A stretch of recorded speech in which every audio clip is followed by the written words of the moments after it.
So here we are. It's been about a week and a couple days since the Phoenix Suns season has ended. Obviously, the Suns Jam Session podcast will continue. Got plenty of things to talk about. Just because the Suns season is over does not mean that all news surrounding the Phoenix Suns has come to a complete halt. It's quite the contrary. The Phoenix Suns and members of their team are consistently being talked about in multiple facets when it comes to the NBA. Whether we're talking all defensive players, whether we're talking about all NBA teams, whether we're talking about trade destinations and trade machine doohickeys, everybody, Matthew, is talking about the Suns still. Yeah, it's the best part of the season when the season is over and we can talk about the off season. As a Suns fan, whether they're good or bad, the off season is pretty fun. You go through your traumas during the regular season, but then the off season, you get to put everything together before it actually happens. That's my favorite part.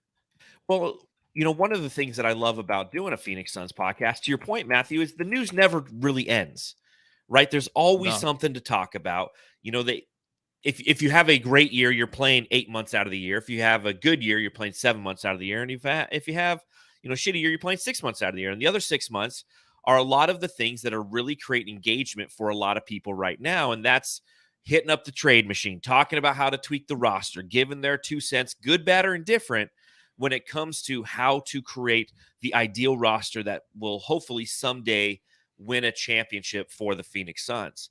So that's what we're going to talk about a little bit on this podcast. We're going to talk about what it feels like to watch the Western Conference Finals, knowing that the Phoenix Suns aren't in those finals. We're going to talk a little bit about some of the awards that have been provided.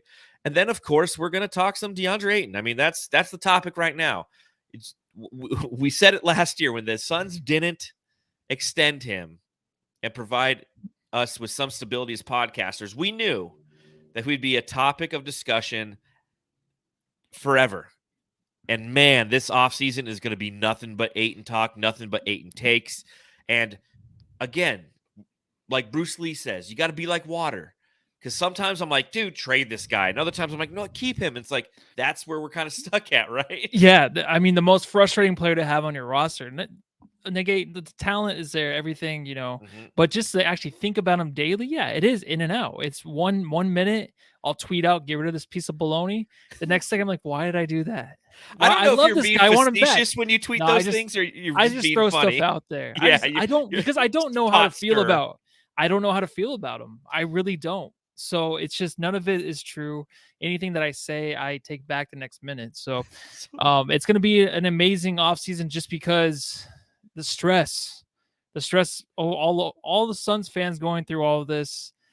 I mean, Ayton's going to get paid somewhere, maybe by the Suns, by some other team. But the stress, what we have to go through to worry about what team he goes to. And if he comes back to the Suns, is that stressful? I don't know, man. But yeah, we'll get into it. A lot to talk about on this podcast. I'll tell you, there's one tweet that I put out there the other day that I will stand by. I will not retract. And that is Jenny Gump is a real piece of shit. That's a fact. It's like I was watching Forrest Gump again the other night because it's just on right now. And it's playing on like repeat on TNT or something. And every time I watch it, I hate Jenny Gump more and more. It's like you left, you teased Forrest. You kind of showed him that you liked him. Then you went off and you did your drugs and you slept around. And then you caught, you caught some sort of an STD. Whether it's an STD or AIDS. It's they don't say AIDS in it, but then like that's when you're like, I'll marry you, Forrest. It's like I'll tell. It was like, worth the wait, huh? I guess that's for him. I guess it was. So. Sorry, dude. Jenny needs that bad boy. He's just not the bad boy that he thinks he might be. I don't know. He's a shrimp and boat. He's a good guy. That's the worst part about him, right? He's a good dude. I think. Good guys finish last. It's been a while since I've seen the movie. Oh man, turn on TNT. It's there all the time.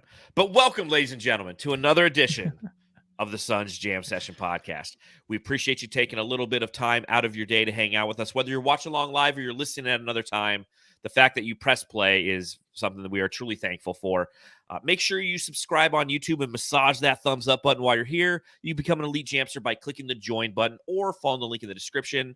Feel free to donate via the super chat so we can get Matthew a Deandre Ayton jersey at some point. Subscribe, rate, and review the pod wherever you're consuming this podcast. for all of your favorite Phoenix Suns content. And if you leave a 5-star review on Apple Podcasts, we'll read it right here on the pod. Matthew, I assume you're cracking open something ice cold on this beautiful little Tuesday night. Nothing tonight. Nothing tonight, man. Well, I've got some wine here. Nice little Magistrate Zinfandel. So let's red wine and Suns, just like old times, right, bud? Let's do it, dude. Just like old times. So cheers. Let's talk about some Phoenix Suns stuff.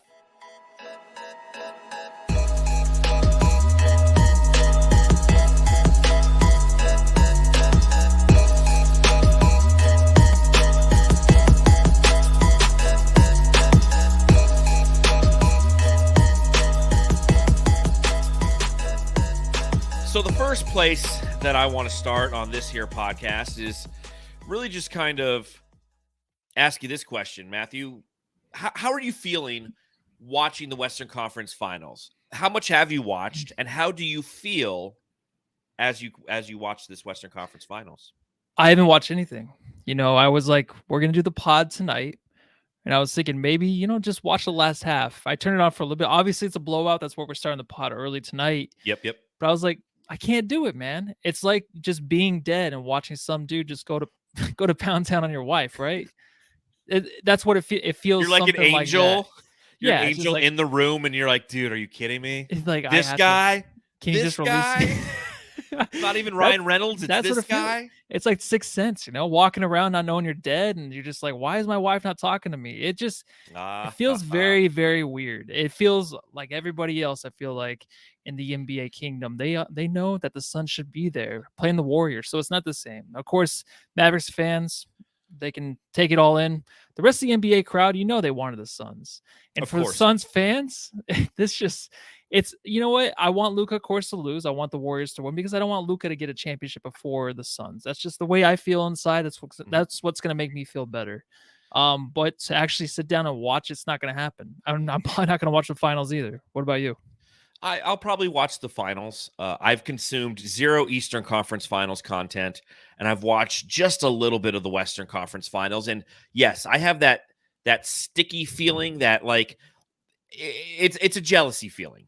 I feel jealous because I watch, especially like Game 3, the Mavericks are getting blown out, and you knew that tonight that the Mavericks would win for a couple reasons. It's a gentleman's sweep coming. The Warriors want an opportunity to win at home on their home floor so they can just stay there. And, if we want to go the whole NBA's rig thing, the NBA's like, whoa, Warriors, we need content every other night. And if you win right away, we don't have that because the Eastern Conference is probably going 7 games. But I'm full of jealousy as I watch it because every time you see a possession, you're like, that should be us. That should be our team. Give credit where credit's due. The Mavericks beat us, and they are there.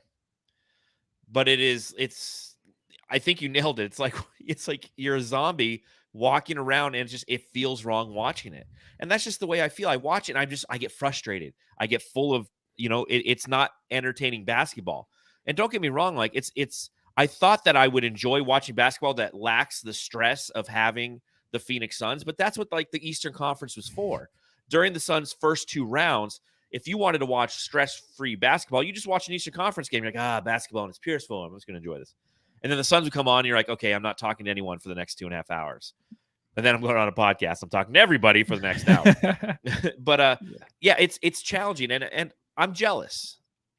That should be us.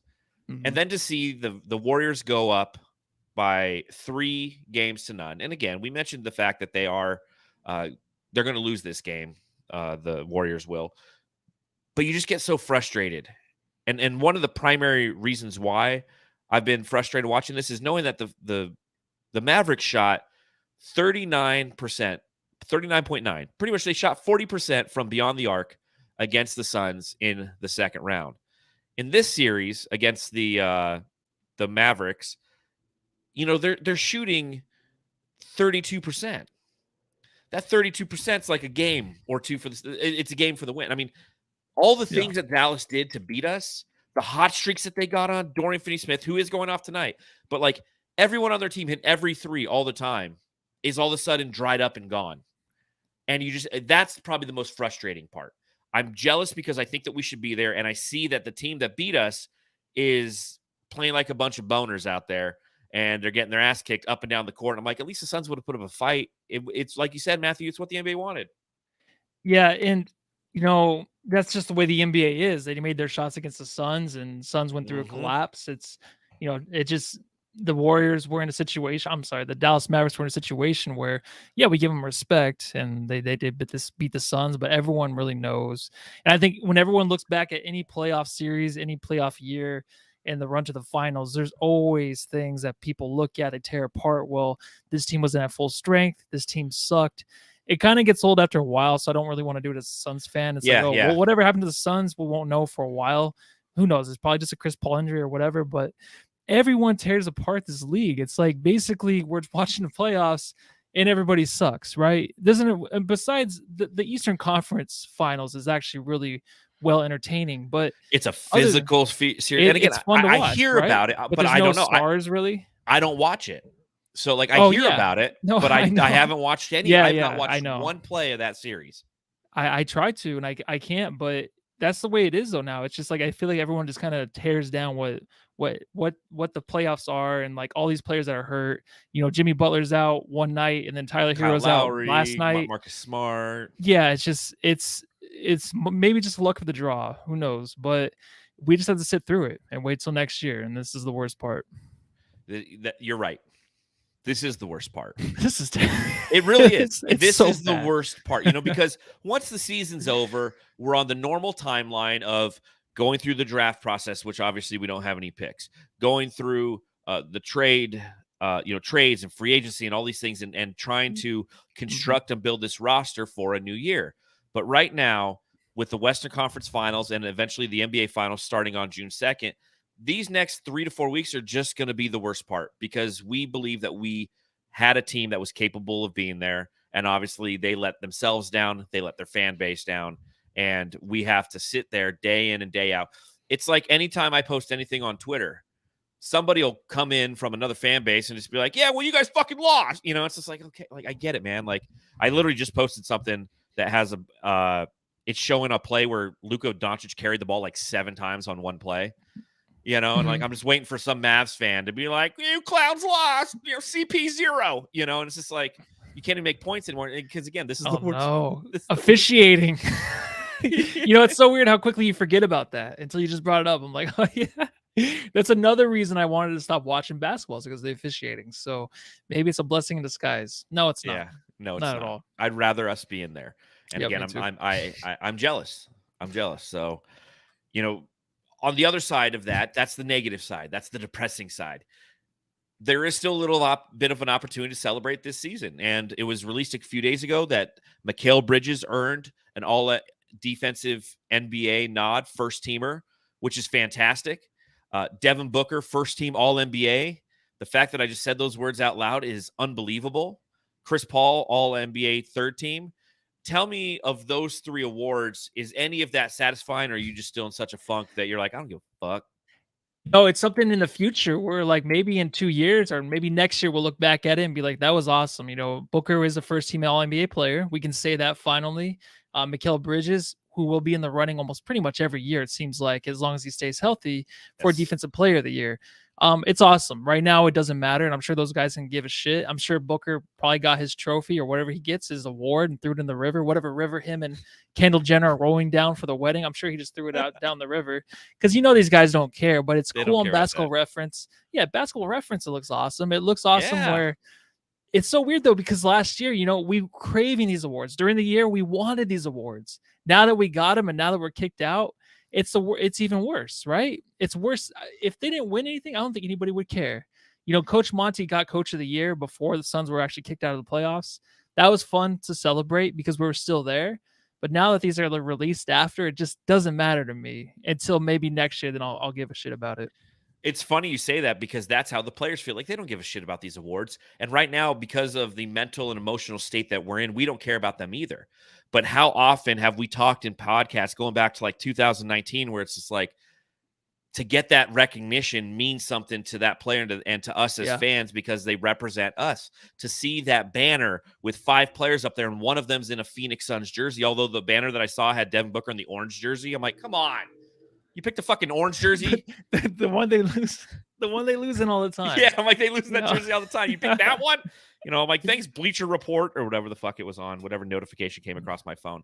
But at the same time, what's very significant is that All-NBA for Devin Booker. Because what that does is it makes him now eligible for a Supermax deal, which is 4 years, $211 million when it comes to the contract. So, that averages out to $52 million a year. That's what he gets with that. Now the nice thing for the Phoenix Suns, and just so if anybody has any questions, he would have until the start of next season to accept that. So the Suns would have to offer him the Supermax. He would accept it, and then the deal wouldn't kick in for another 2 years until his max rookie extension ends. Yeah. So it wouldn't kick in for a couple of years, which actually works out kind of pretty good timing for the Suns, because in about right when that contract would kick in is right when you'll see an influx in salaries in the NBA because of a lot of media money that's coming in. It's actually kind of the perfect path for a Supermax deal, in my opinion, based off my limited knowledge of how all this shit works, right? So question, do you think the Phoenix Suns offer Devin Booker a Supermax deal? Yeah, right away. I mean, the question really is, like, does he deserve it? Of course he does. I mean, after the finals, not the finals, sorry. After this last round where we got kicked out, we're questioning everybody, right? Yeah. We kind of forget how good Booker is. Now that they get kicked out, you see things on Twitter about him not being good enough to be first team All-NBA. It's just bullshit. This season, he was so good. He'll still go down as probably the best son of all time when he retires. So you got to sign him. You got to do it right away. This guy's proved everything. It's kind of like asking, the Celtics, Jason Tatum, is he going to be signed to the long-term deal? Do it. One day. You got to do it. Because these guys are the future of your franchise. Yes. There's nothing. They're in the same category. And it's not like they're a Giannis. It's not like they are, a Jokic where they can just take over games. They're not the kind of player, but they're a cornerstone of your franchise. You have to have them back. Otherwise, it's going to show, like, what did we get to this last year where players want to be here to play? So if they see that Book's getting paid, it's not like everyone's going to get that max, but they they take care of Book like that. Take care of your players. Yep. You get that reputation back again, where it seems like it's kind of tarnished a little bit right now, where it seems like people are kind of saying, like, well, do people still want to play in Phoenix? You know what I mean? But who knows? Who knows? Maybe next year by this offseason, we'll know who comes back on the team or not and who wants to actually come here. Maybe Kevin Durant. Who knows? Yeah, you got to do it for Book, right? He's always been our favorite player. We talk about him all the time towards the end of the season, like as being an MVP candidate. So he has to come back, man. Well, and don't get me wrong. Like, Devin Booker shit the bed in Game 7. He didn't have the greatest series against the Mavericks. He looked lost at times. Whenever a double team was thrown his way, he looked lost. But that doesn't negate what he means to this franchise and what he did this past season. The fact that Devin Booker is an All-NBA first-teamer, I'm like a proud dad when I hear that. It makes me that's something that gives me some positivity and makes me smile. Because I can think back to him in his second year, and I'm like, what is this guy? Could he one day be on an All-NBA team? And now he's a first-teamer. Will he be on it consecutively? I don't know. But now he's put himself in that echelon of first-team NBA players. And to your point, Matthew, you pay those players, okay? You pay those players. You take care of them because it sends a message to the rest of the league, says we take care of our stars. And Devin Booker has done nothing but take care of this franchise, never has said anything negative, takes it on the chin when he messes up. Never dodged the media. Never dodged the media at the end of a Game 7. A lot of tough times too, I hear, man. A lot of tough times for that guy, and he's just done nothing but been a stand-up act. So class you pay clown. Him, class clown. That's some other members of the team. Mikal Bridges getting Defensive Player of the Year. That's actually absolutely fantastic. Think what you got. Not Defensive Player of the Year, but all defense first team. You have an All-NBA first teamer and an All-Defensive first teamer. That's the core of your franchise moving forward, period. Obviously, we're going to talk about Deandre Ayton here momentarily, but at the same time, you need to have those two players locked up, and the Suns have that right now. And it's another thing that is very positive about this team moving forward. And to your point, Mikal Bridges, he should be perennially a first or second teamer as long as he's healthy in a season because of the way he plays. Now, again, somebody who was used and abused in the Mavericks series, and we'll always go back to that Mavericks series and look at each other, 3 years from now, when we'll be like, what the fuck happened? Because I really think that this team and the talent on this team, the way it's structured, had the talent to do it. And they just, they what did somebody say earlier? They said Hold on. Oh, it was a good comment. Blaze Megatron said Luka pulled an Amber Heard in the Western Conference Finals. The Suns pulled an Amber Heard in the second round. That is, they shat the bed. Yeah, that's a great one. Thanks, Blaze Megatron. Elite Jamster there. So we'll look back at this, and always question what happened. But all these people trying to completely redo our roster, it just doesn't make sense to me because you have these two cornerstones, right? Tell me a little bit about Mikal Bridges. Well, you already talked about him. Is there anything else you want to add on Mikal Bridges? Yeah, I think we learned a lot this season. I think all of us, including the players, where rest is needed. I think we went really hard this season for everything. And at the time, it was really fun, and we didn't finish the way we wanted to finish. But I don't know if you can tell a guy like Mikal Bridges like to take your foot off the pedal, right? That's just how he plays. He's like a Chris Paul. So the fact that maybe he got burnt out in the playoffs, maybe. But the thing is, in the playoffs, man, it's so physical. And we were talking about how the Suns are kind of more of a finesse team. We don't have that physicality. Yeah. Mikal Bridges really isn't that way. But defensively, I feel like he can get burnt out in the playoffs because it's so physical. So you can't really build yourself up to that and expect, like, he knows what to expect now, right? 2 years in a row, he knows what to do. But when you're going against a guy like Luka, I hate to see him get burned by people just saying, he got played out of the game and stuff like that defensively. It's hard to guard those dudes, right? You can't guard these guys that are that good. Best, and they're bringing physicality it's every impossible. night. So don't drag his name through the mud at all. Like him and Booker, they're both going to be here for a while. They're two guys you say, yep, they're ours. They're going to be a Phoenix Sun for a while because we're that confident in them to even get better too, right? It's not just the way he is growing right now. Yeah, Mikal Bridges is probably going to gain 30 pounds maybe in the offseason. Right. Can you imagine those arms all bulked up? Oh my God, dude, I don't know what to do. That's not possible. He couldn't lift them up. They were so heavy. Yeah. He wouldn't be. But to that point, when you think of the great defensive players, also look at their success in the playoffs. Like Rudy Gobert is a perennial defensive player of the year, and he gets smoked in the playoffs. Marcus Smart's the defensive player of the year right now, and he is just he's barely playing because it's so physical. So it's a challenge in the playoffs. Do you think that maybe Mikal Bridges puts on armbands just to have a cool look next year or change something up? I don't know. Actually, it doesn't matter. Damn, you got me, dude. Finally. That was a quick turnaround question. I should have known better. Yeah. I've learned it. I guess I got to space them out again. But could I say though that I was actually gonna say I think Booker gets some tattoos. That's my prediction. Ooh, Booker, I think he needs some tats. Well, he's already got Be Legendary. What's next? He's gonna get he needs to get some sleeves or something to up his image, right? Because he's not marketable, really, right? He's not. Otherwise, he would have been this year. People hate him. He had that one too commercial. Good looking. Yeah, I think he'll have some tats. So that's my prediction. Okay. Well, we're 22 minutes into the podcast. Watch. I wonder how many people listening to the podcast just now look down at the podcast and said, "Oh yeah, they are 22 minutes in." Oh yeah, I don't know. 22 minutes. Time flies. Huh? Yeah. Well, obviously, a lot of conversation is being spent and a lot of energy is being put out there when it comes to Deandre Ayton. Bill Simmons had 20 minutes on it on the Monday pod. Yeah. Him and Ryan Russillo were just talking about possible trade targets for Deandre Ayton.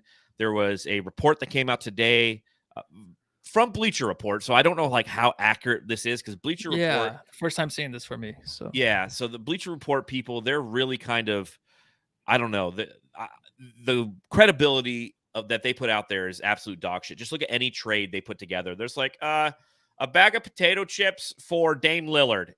Tell me why I'm wrong. And it's they become clickbait, but they did have a piece where this was one of the quotes. The recent Williams dynamic may simply echo consistent word dating back to trade deadline from league sources with knowledge of the situation Ayton is not a particularly favorite of Phoenix Suns head coach. Williams has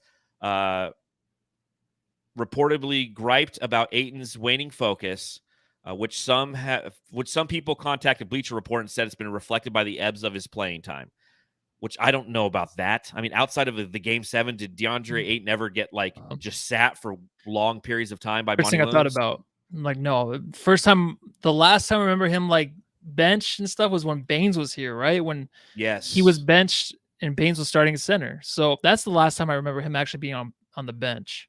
But it ended with saying there's a strong sense among league figures that Phoenix brass simply does not view Ayton or any center as a player worth greater than $30 million annually.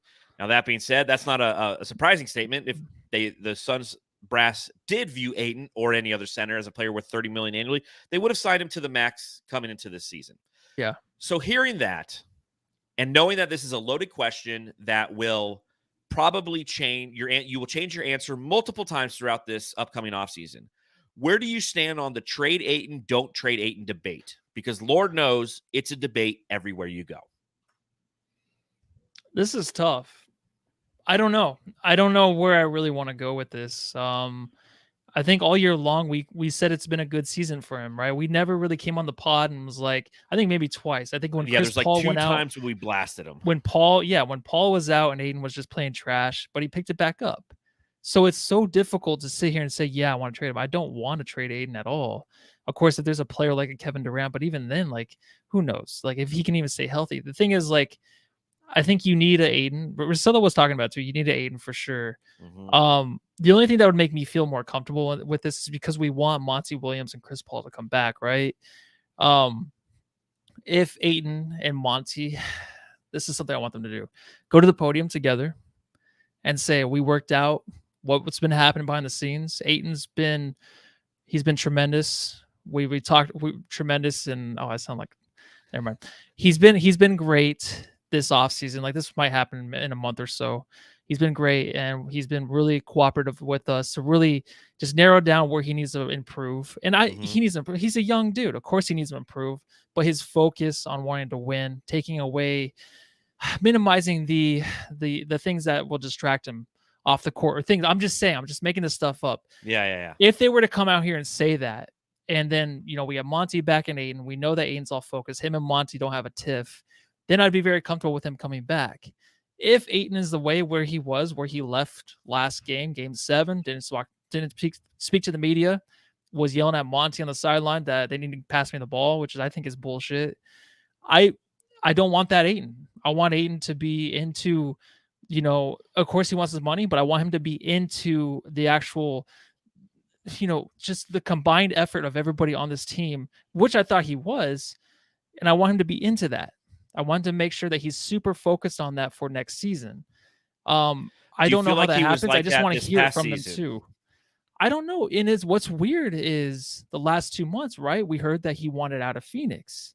And there's so much that's probably going to come out, but it's just, was he the guy working behind the scenes like they wanted him to? I think Booker and Chris Paul would, make sure he gets paid. Chris Paul and Devin Booker run just like LeBron runs his organizations. Those two dudes have a lot of say into it. He would have been paid by now. So there's reasons why he's not paid. But if he does get paid, I just need them to say things that make me feel better, to confirm that he's going to be here and play the way that we want him to play. Just do his job and get better, improve, and accept his role. You know what I mean? And be even more dominant than he can be. But it's gonna be tough, dude. That's the one thing that would make me comfortable with this whole situation. So what you're talking about a lot, and correct me if I'm wrong, is his attitude and the way that he wants to perform as a member of this team, right? Like, that's the big basis of your decision on whether or not you want him to be back next year, correct? Yeah. How he approaches it. That's it, right? Because we know what he can do. It's just the approach and whether or not he's going to do it. So the way that I look at the great Ayton debate is this. I'll preface all of this by saying I 100% want Deandre Ayton to be a member of this team next year. If there was no money involved, we didn't have to talk contracts, any of that. If you just asked me, do you want Ayton on the team next year? My answer is yes. But then you get the contracts. Then you get, a lot of the things that you mentioned, Matthew. The mental space, the emotional space. Emotion makes smart people look stupid, right? And when you start to mess with emotions, and we are all creatures of emotions, that's what can really deter somebody from being great. And we've seen that with Deandre Ayton at times. And that's the last impression that we had of him in the 2022 season, was somebody who was frustrated, somebody who didn't perform well, somebody who allegedly got into an altercation with his head coach, somebody who did not go to media day, somebody who did not meet with the media prior to departing for the season. So we are left with a bunch of question marks. This is the way that I look at it. If the price is right, you bring Deandre Ayton back. And that's the big question right now, because now you have a lot of posturing from Deandre Ayton's agent. This is where the business side of basketball comes in and can take a nice situation in which Deandre Ayton is working as a member of a team and doing all those things that you kind of mentioned, accepting his role, dominating in the space that he's provided, maybe playing a little bit more aggressive, maybe demanding the ball a little bit more, maybe wanting to get up more shots a game and be more effective, which is something that actually would benefit the Phoenix Suns. If they put Ayton in a situation where he can grow, not one where he's taking 20 shots a night, but, Ayton's, 15 to 18 shots a night, giving him an opportunity to score 20-plus points an evening, he will grow. It will take stress off of Booker. It will take stress off of Chris Paul, and it will allow this team to grow, right? So you have to buy into that fact. But the agent is now out there saying, hey, we don't want anything less than a max for Deandre Ayton. And what's a max? Well, the max that the Phoenix Suns can offer him essentially is $176 million, 5 years, somewhere in there. Comes out to about $35 million a year. And this is where I go from, I 100% want DeAndre Ayton as a member of this team, unless we have to pay him $35 million a year. And obviously by we, I mean the Suns. Because that just doesn't make any sense to me. Now what you're doing is you are paying DeAndre Ayton, a player who, in my opinion, doesn't have the same fire that Chris Paul has, hasn't proven on a long enough timeline, in my personal opinion, to be somebody who is worth $35 million a year. Look at the centers in the National Basketball Association who make $35 or more million a year. You know how many there are, Matthew? One. Two. Oh, one. The average, if you look at the average salary, Rudy Gobert averages $41 million a year. That's because he's on the Supermax with the Utah Jazz. Number 2 on that list is Karl Anthony Towns at $31.6. Nikola Jokic is at $29.5. Joel Embiid is at $29.5. Then you have Al Horford at $27.2, and that's because the Philadelphia 76ers chose him over Jimmy Butler. And then you got Vucevic at $25. DeAndre Ayton, don't get me wrong, he is a fantastic talent. But as I go through those names, Rudy Gobert, Karl Anthony Towns, Nikola Jokic, Joel Embiid, Horford, and Vucevic, outside of Horford, who's 36 years old, how many of those guys are currently playing basketball on a nightly basis right now in the Western Conference or Eastern Conference Finals? Zero. Yeah. Continue down the line. Jared Allen, Miles Turner, Clint Capella, Steve Adams. That's your top 10 when it comes to salary. Steven Adams is $17.5. The market will dictate the value of DeAndre Ayton, in my opinion. And it's clear that this market is going to overvalue him. Unfortunately for the Suns, it's going to overvalue him. What the Suns choose to do with that, if they want to bring him back, if they want to do a sign and trade, that's on James Jones to figure that out. And it's unfortunate because DeAndre Ayton is an unbelievable talent. Unbelievable talent. Thomas Dennett says it. I want DA, but not $35 million bad, though. The Suns could utilize that for a lot more. Yeah. So what do you think about all that stuff? Well, yeah, he's great talent, but the thing is, it's so weird because at the trade deadline, we're talking about him again. I feel like every trade deadline, and it's going to happen this year, if we give him that money, the trade deadline is going to happen is who's on the table? Well, DeAndre Ayton, maybe. We'll pick up the phone because Sabonis was close, right? Mm-hmm. Flex even confirmed that after the season was ended, that Sabonis was the man that the Suns almost put the trigger on. And of course, at the time, no one wanted him because Ayton is that good, where he can be that good. We're like, no, he's better than Sabonis, which he can be. He plays better against Jokic. He plays really good against Gobert. He does a lot of things that Gobert can't defensively. And he can be like a defensive player of the year candidate in the future. That's how good DeAndre Ayton can be. Then it's just like you give him that money. Is he just going to be a mediocre player? Happy with the money? In the video game thing, that's fine. These guys, they play video games. Booker played video games all the time. They're young. They're young dudes. That's what they do. And I don't really care about that and the sleep and all that bullshit. Because I don't care about anything outside look of at Dennis Rodman. Rodman used to like have heroin stuck in his arm when he would come hookers and blow. Yeah. So like these guys can go through a lot more than what we can before playing a game. It's just the focus that Monty wants from him and the focus that this team needs from him. Mm-hmm. And the thing is, like, I did say that I wanted him to say something with Monty, but then also Ayton does say a lot of stuff too that never comes true. He said he wanted to be Shaq and Kobe 2.0. Yeah. Not even close, right?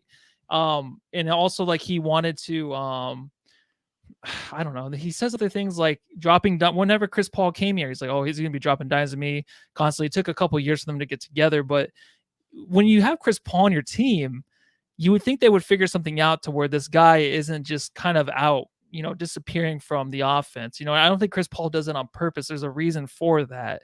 So those are things that that make me nervous, man. Yeah. So I don't know. I think we just talked for 20 minutes about it, and I still don't know. Well, no, and exactly. And again, that's, if in summation, I want DeAndre Ayton back on this team if the price is right. And I know that the price isn't going to be right. So that kind of brings us to the next segment of conversation, because this is the time of year where people get on the trade machine and, man, they do some stupid things. Yeah. So the first question, what are your thoughts on if the Suns were to – so let's talk about the Suns departing from DeAndre Ayton. Okay. I think it's clear the Suns Jam Session podcast wants DeAndre Ayton on this team. Okay. On two conditions: that he wants to be here, right? That's the Matthew take, that he wants to be here, and that the price is right. That's the John take. So there you go. Now, that being said, we wouldn't be doing our due diligence if we didn't talk about all the different options that do exist if we were to part ways with DeAndre Ayton. So what are your thoughts on if the Suns would simply trade draft picks for him?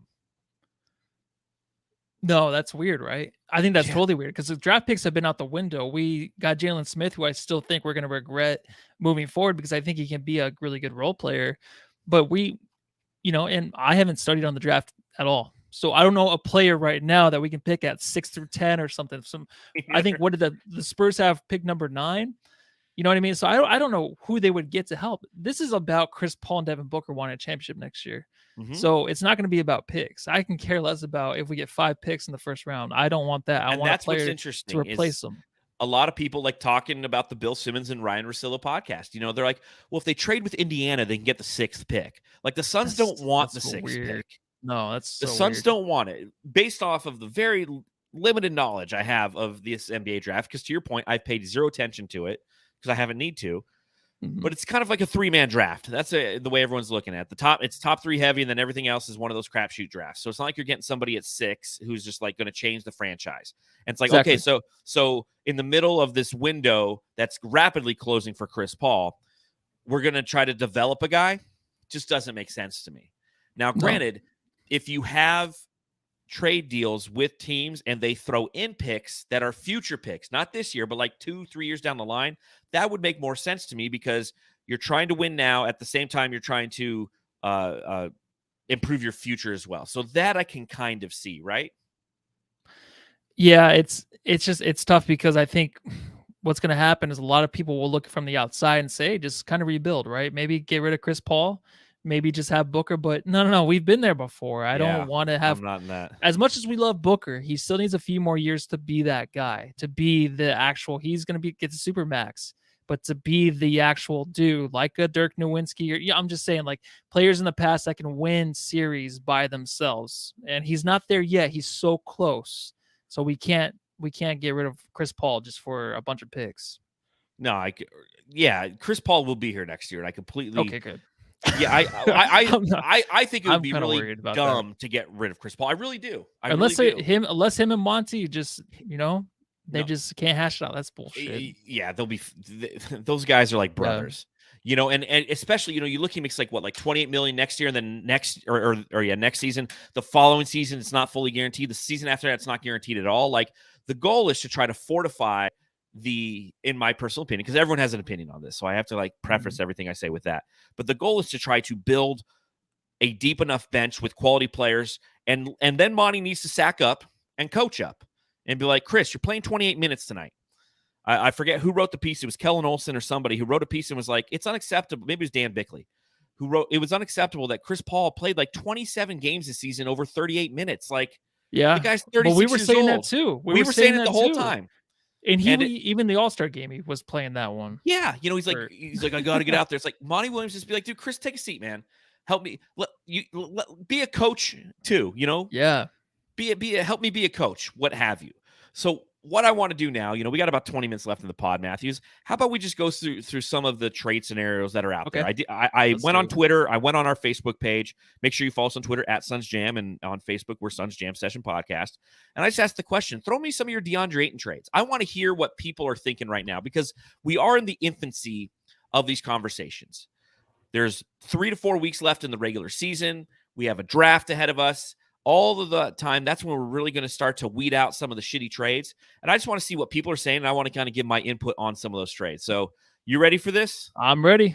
It's kind of got to drop. Dumb trade of the week. A lot of these oldie but good weed. Oldie but good weed. Right, that's an oldie but good. It's an oldie but good weed. All right, so the first one was on Facebook, and this was a 3-team trade between the New York Knicks, the Oklahoma City Thunder, and the Phoenix Suns. The Knicks would receive Jay Crowder, Dario Saric, and Landry Shamet, plus 2 second-round picks from the Oklahoma City Thunder. All right. The Thunder would receive Cam Payne and the Suns' 2028 first-round pick. And the Suns would receive Kemba Walker, Julius Randle, and Lou Dort. I don't even see Deandre Ayton in this trade. He's not even in there. He's not even in this one. Who put this? See, this is Facebook Suns fucking shit.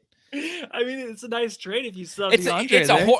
It's a horrible trade, period. Because if you're the Thunder, you're like, okay, here's what we're giving up. We're giving up Kemba Walker, we're giving up we're giving up Lou Dort, and we're giving up 2 picks to get Cam Payne and a pick. Lou Dort's a staple there, man. Yeah, you ain't getting rid of him. Yeah, there you go. Dumb trade of the week. It's good for the Suns.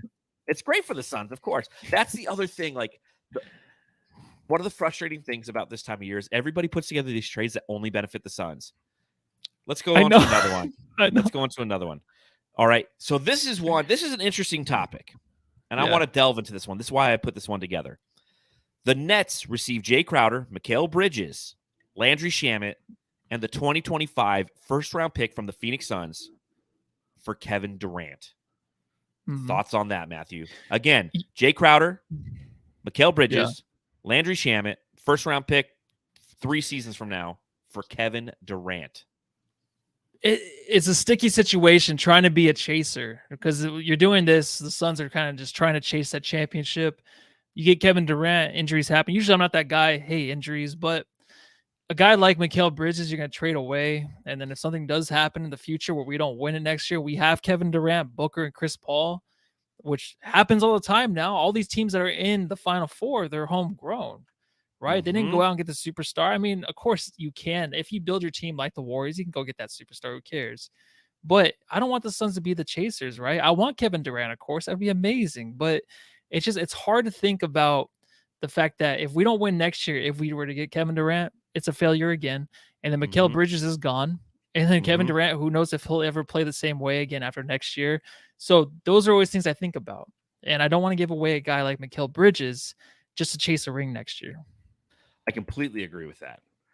And you see Kevin Durant in a lot of different trades. And obviously the only way to make it happen is you have to package, like your entire future, essentially.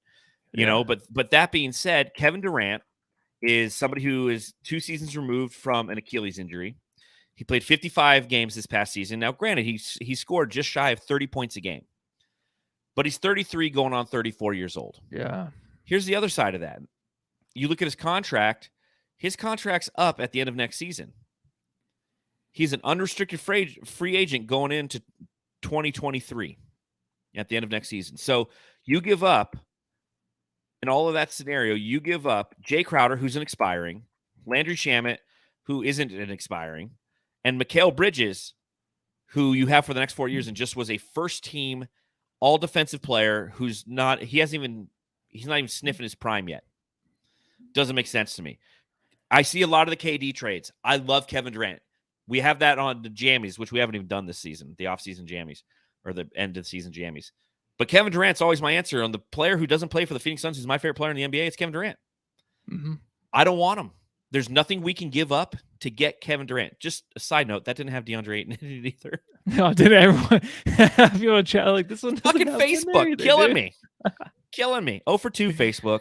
Yeah. But that's how I feel on Kevin Durant. Okay. How do you feel on Kevin Durant? Yeah, You talked about it a little bit. Okay.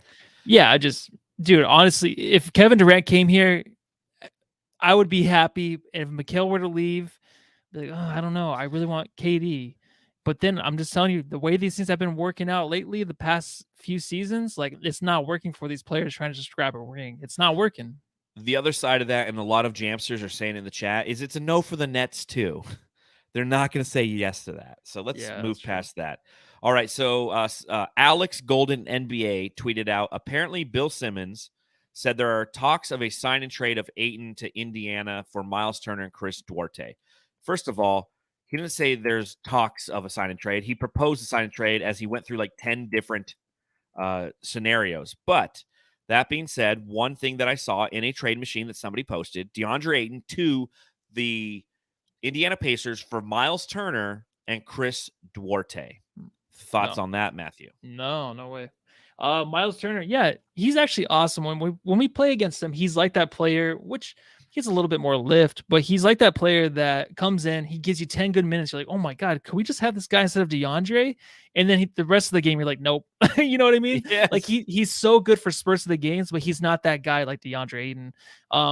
No, I mean, any of these trades we go through, we need a guy like Kevin Durant or someone to replace Ayton, just because of the sheer fact that and that's we want a championship. Thing. I mean, I'm glad you said that, because that's the thing you have to think. The value that you need to get on your return from DeAndre Ayton, your former first overall pick. That's why when I hear it's like, oh, trade him for Chris Duarte and a 6th round or a number 6 overall pick, it's like, this dude was the number 1 pick in the draft. He still carries value with him.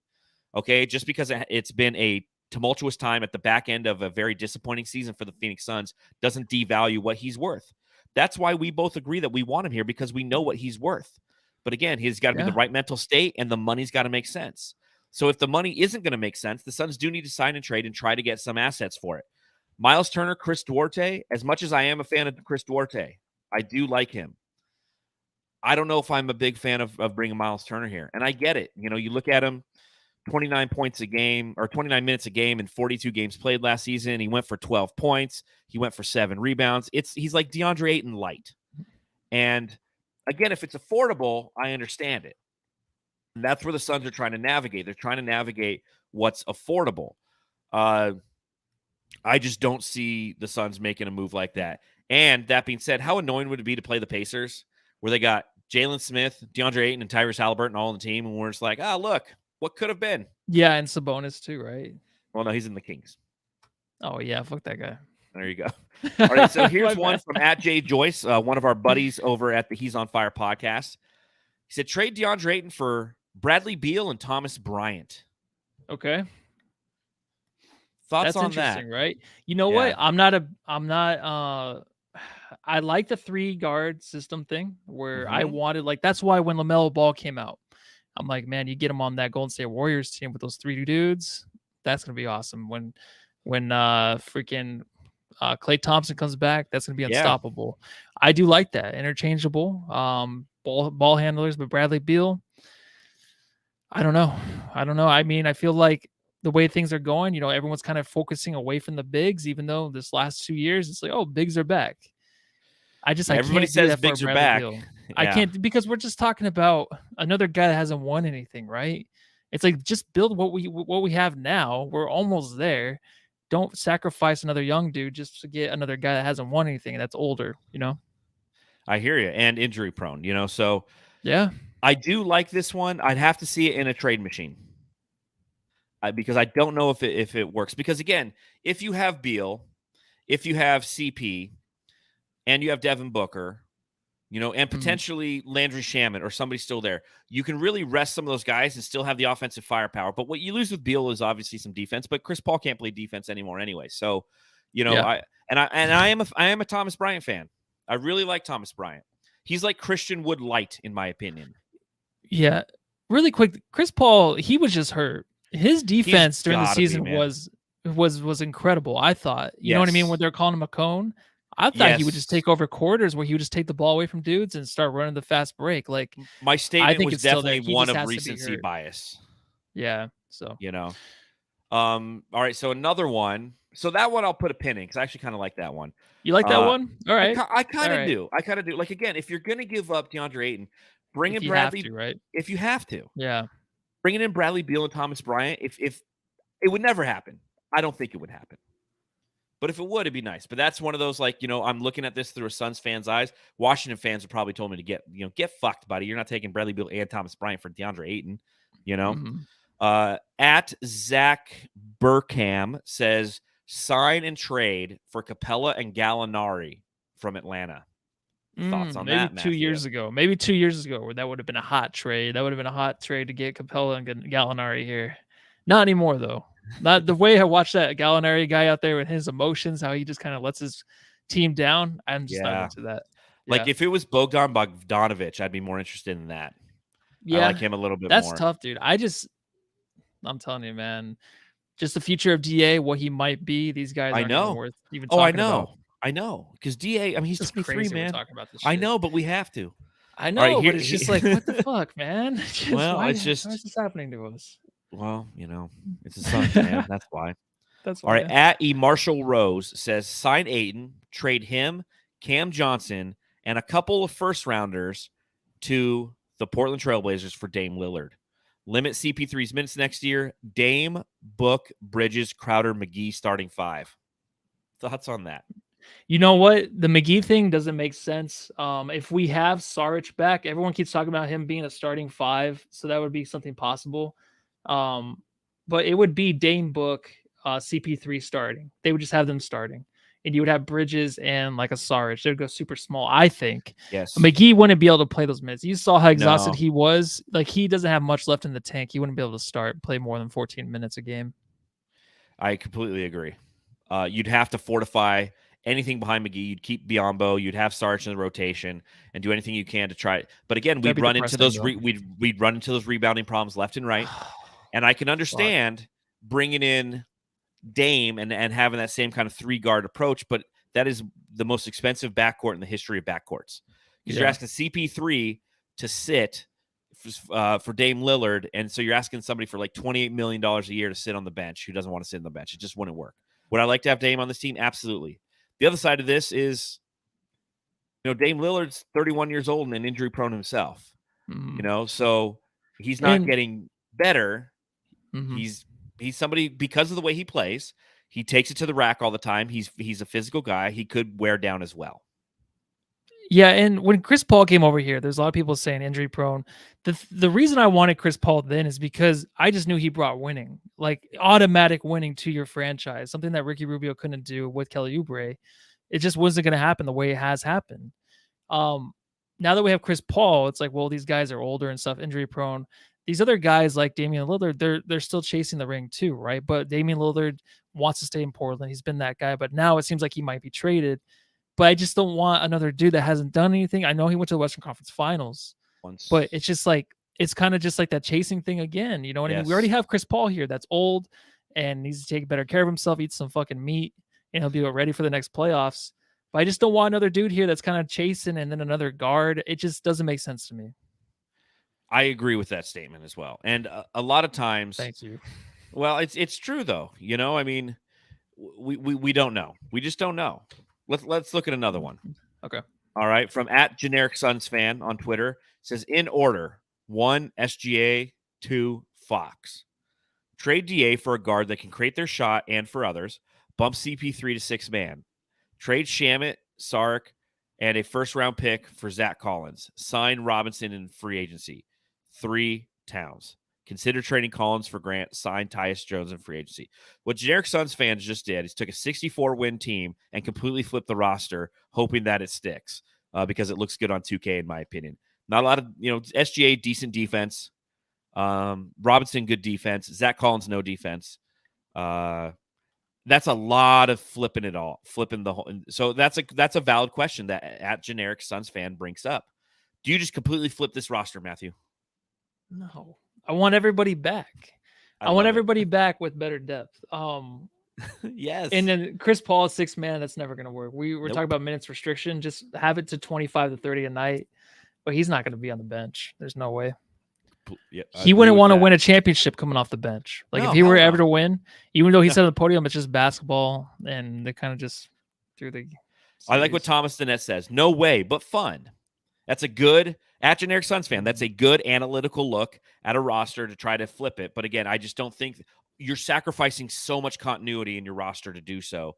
And you honestly have no idea what you're going to get. You have a 64-win Phoenix Suns team. You need to do everything you can to try to keep that core together as much as possible. And DA's the core, again, for the right price.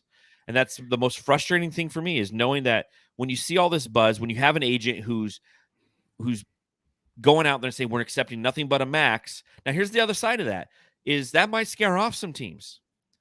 From and this is a point I'll probably continue to make throughout the summer until something happens. Because you're saying we'll accept nothing but a max, a lot of teams might not make any offer. And if they don't make any offer, then the Suns can make, their qualifying offer for $16 million, or they can offer him what they think he's worth. So we'll see how that goes. That would be humbling, right?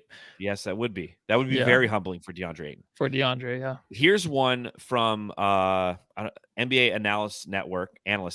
The New Orleans Pelicans. They receive DeAndre Ayton.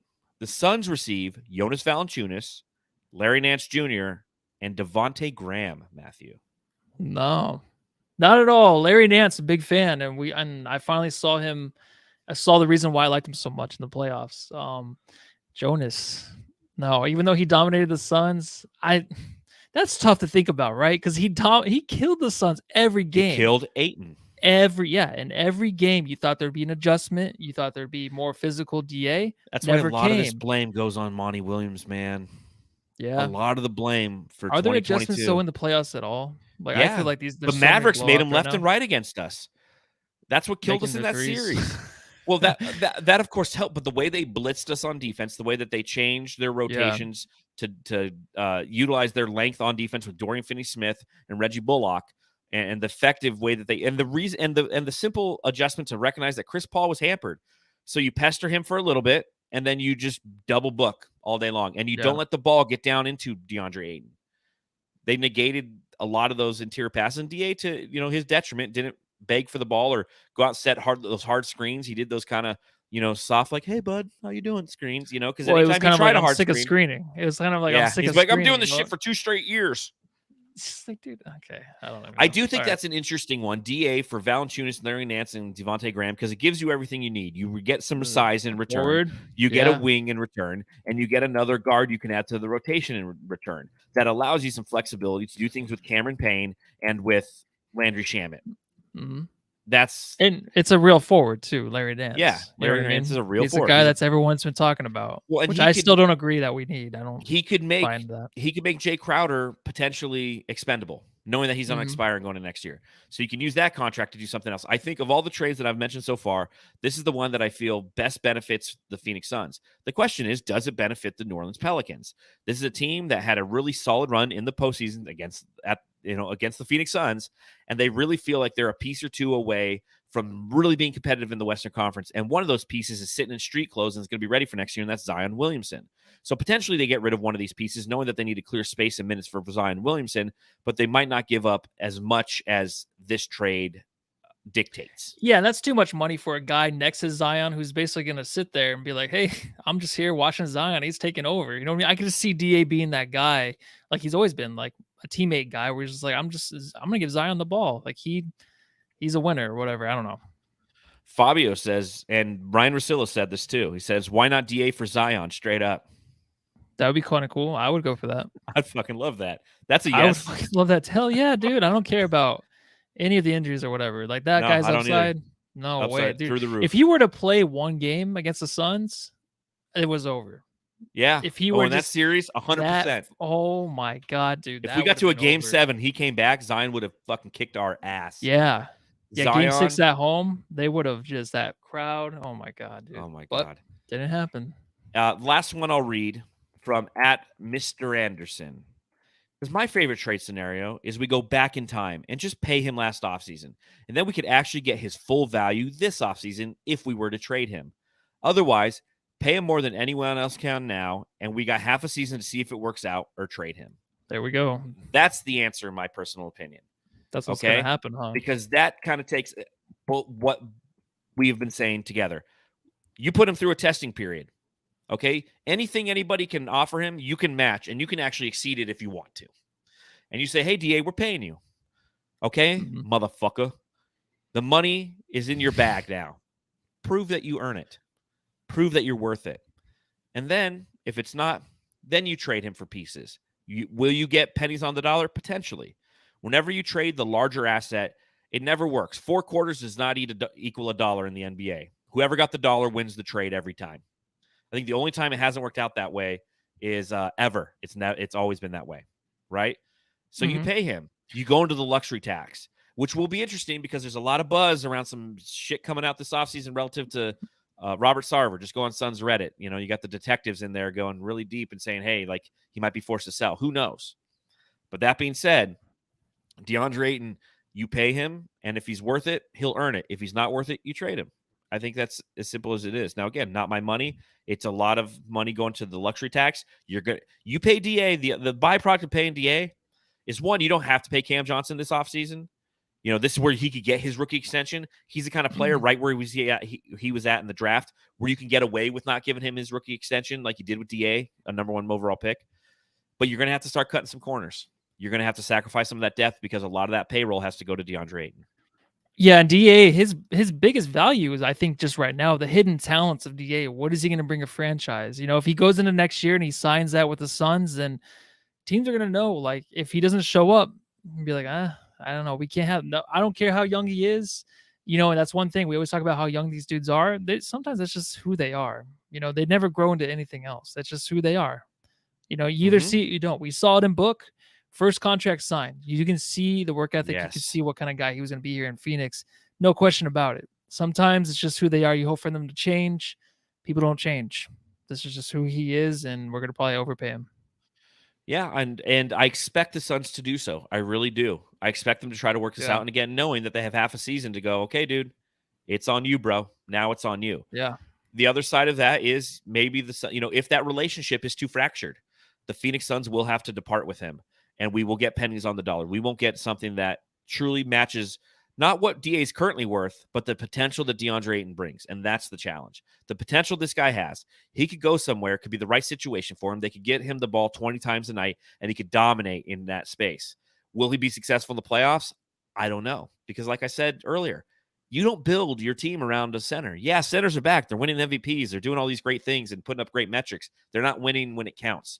We've had the opportunity to win with DA in the playoffs twice, and we're 0-2 in those playoffs. Good, bad, or indifferent. On his fault or not. It's just them's the facts.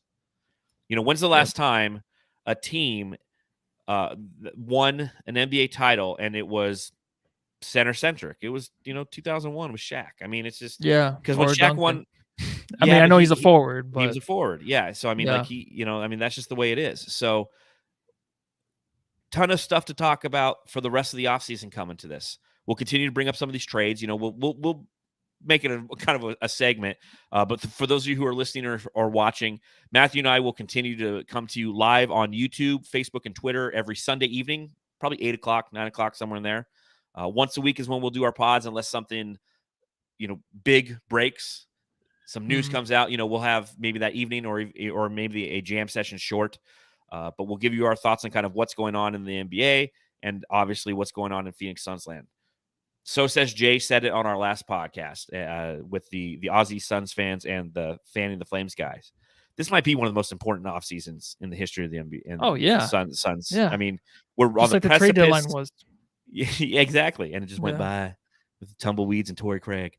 But this is a team on the precipice of a championship. This is a team coming off its highest win total in the franchise's history. I don't think you redo the entire roster. You don't need to do what the Suns did from 04-05 till 05-06. Yep. Right? Where they're like, Kurt Thomas, fuck Joe Johnson. Let's get Quentin Richardson out of here. The guy who he just scored the most threes in the league. Okay, get him out of here for Kurt Thomas. You don't need to overthink this, but you're going to have to pay some people. So, Sarver, if you're listening, get the Suns to the playoffs, man. You're charging like $1,000 a ticket at minimum, so you're going to make your money back. So come on. Oh yeah, for sure. And plus, who knows if he's going to own the team anytime soon. We'll see. We'll see. Matthew, anything else to talk about before we get out of here? Obviously, we'll be reconvening on Sunday night at 8 p.m. to talk about some more things. But anything that I missed that you want to talk about on this one? No, I think DA is all I wanted to talk about, man. I mean, we spent an hour on him. I didn't know if we would get to an hour, but we did. Of course we did, man. Ayton Watch never fails. It never fails, man. It never fails. Well, again, thank you to all of our Jamsters who decided to watch along live with us. If you happen to be listening, please subscribe, rate, and review. And if you're watching along live, hit that thumbs up button as well. Looking forward to talking to you throughout this very exciting and very important offseason for the Phoenix Suns. Until then, make sure you follow me on Twitter at Darth Voida. You can follow Matthew on Twitter. At Matthew Lissy. And follow the show at Suns Jam. We'll be asking questions, putting polls out there. One poll I did want to bring up right before we got out of here. I posted a poll from my personal, my Darth Voida account, and I posted one right after the Suns lost in the Western Conference first round. And the question that I asked is, will Deandre Ayton be in a Suns uniform next season? The response was pretty overwhelming against, it said 80.4% of 429 votes said he would not. 80% said he would not. And I ran that poll for a week. And I reposted that poll yesterday or 2 days ago. And I'm running it for another week. And I'm asking the same question. I'm like, okay, here we are. Now we're a week later. How do you feel? 51.7% say yes. So clearly emotion got the better of us. And we'll see how it goes throughout the entire season. But I thought that was kind of interesting. No, it is, because of the way he left, man. Everyone was just, that's why the blame was on him. It wasn't just the play. It wasn't the play at all. It was just the way he left the organization after the last loss. And that's the big thing. A lot of people are like, well, you need to talk more about how Chris Paul and Devin Booker laid a fat egg out there in Game 7. I'm like, they did, but they also owned it. They did. Monty Williams owned it. They owned it. DeAndre Ayton is the one who didn't, and he's the natural scapegoat. So there you go. Well, on that note, Jamsters, we'll see you on Sunday night. Everyone have a fun and safe weekend. Until then, go home and love your family.